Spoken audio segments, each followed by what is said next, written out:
आज के इस ट्यूटोरियल में आपको बताया जाएगा कि बिजली के मार्ग में अर्थात इलेक्ट्रिकल सर्किट में धारा की दिशा क्या होती है।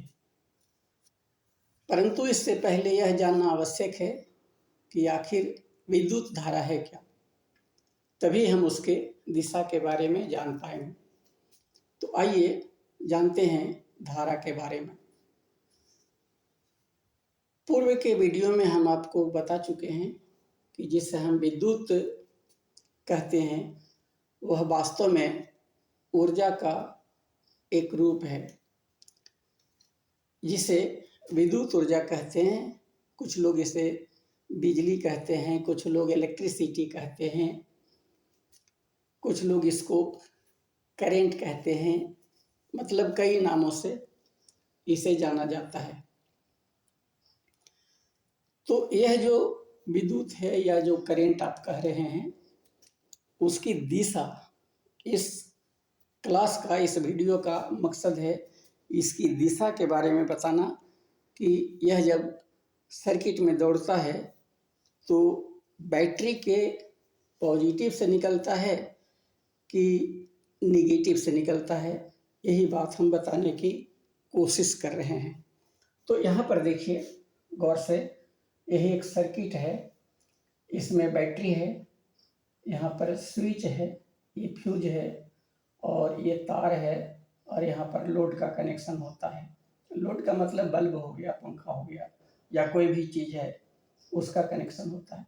तो इसी में यह बताने की कोशिश हम कर रहे हैं कि बिजली जब निकलती है इस बैटरी से तो इधर से निकलेगा कि उधर से निकलेगा, धन टर्मिनल से निकलेगा कि ऋण टर्मिनल से निकलेगा, यह बताने की कोशिश हम कर रहे हैं।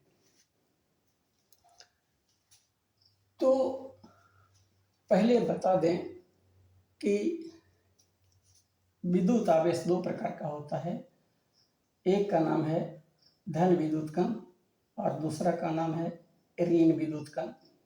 धन विद्युत कण को अंग्रेजी में पॉजिटिव इलेक्ट्रिकल पार्टिकल कहते हैं और ऋण विद्युत को इंग्लिश में नेगेटिव इलेक्ट्रिकल पार्टिकल कहते हैं। जब हम सर्किट को बंद करते हैं, क्लोज करते हैं, मतलब सर्किट को ऑन करते हैं, लिखा हुआ है सर्किट को क्लोज होने पर जो सूक्ष्म कण स्रोत से निकलते हैं वे दो प्रकार के होते हैं। मतलब इसी दोनों की बात कर रहा है, धन विद्युत कण और ऋण विद्युत कण की बात कर रहा है। जब यहाँ पर स्विच को ऑन करते हैं तो धन विद्युत कण विद्युत स्रोत अर्थात बैटरी के पॉजिटिव टर्मिनल से निकलता है, मतलब इधर से। इसी करंट को जो पॉजिटिव से निकलता है उसी करंट को विज्ञान में इसे परंपरागत करंट कहा जाता है। तो हमारे पूर्वज प्राचीन काल से इसी करंट को, मतलब धन विद्युत के प्रवाह को ही करंट के रूप में मानते आए हैं। और चूंकि यह परंपरागत है, परंपराओं से चली आ रही है, इसीलिए इसे परंपरागत करंट कहा जाता है। यह उस समय की बात है जब परमाणु का विखंडन नहीं हुआ था। यहाँ देखिए लिखा हुआ है, परमाणु के विखंडन के पहले तक हमारे पूर्वज इसी को करंट के नाम से संबोधित करते रहे हैं। अब आइए ऋण विद्युत कण की बात। यह विद्युत स्रोत अर्थात बैटरी के नेगेटिव टर्मिनल से निकलता है। ऋण विद्युत कण की बात कर रहा है, इधर से निकलता है, यहाँ लिखा हुआ है ऋण विद्युत कण बैटरी के नेगेटिव से निकलता है। इसका पता तब चला जब परमाणु का विखंडन हुआ। परमाणु के विखंडन के बाद पता चला कि इसमें मतलब विद्युत में, करंट में ऋण विद्युत कण का बहुत अधिक योगदान है। इसका नाम इलेक्ट्रॉन है।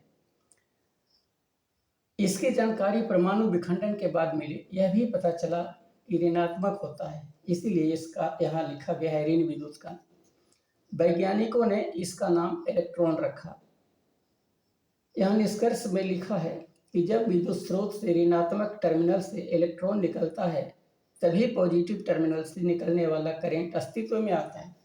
इसका मतलब यह हुआ कि जब तक बैटरी के नेगेटिव टर्मिनल से ऋण विद्युत कण मतलब इलेक्ट्रॉन नहीं निकलेगा तब तक उसके धन टर्मिनल से धन विद्युत कण नहीं निकलेगा।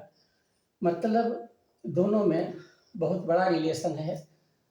जब तक ऋण विद्युत कण अर्थात इलेक्ट्रॉन नहीं निकलेगा, तब तक पॉजिटिव टर्मिनल से धारा का प्रवाह शुरू नहीं होगा।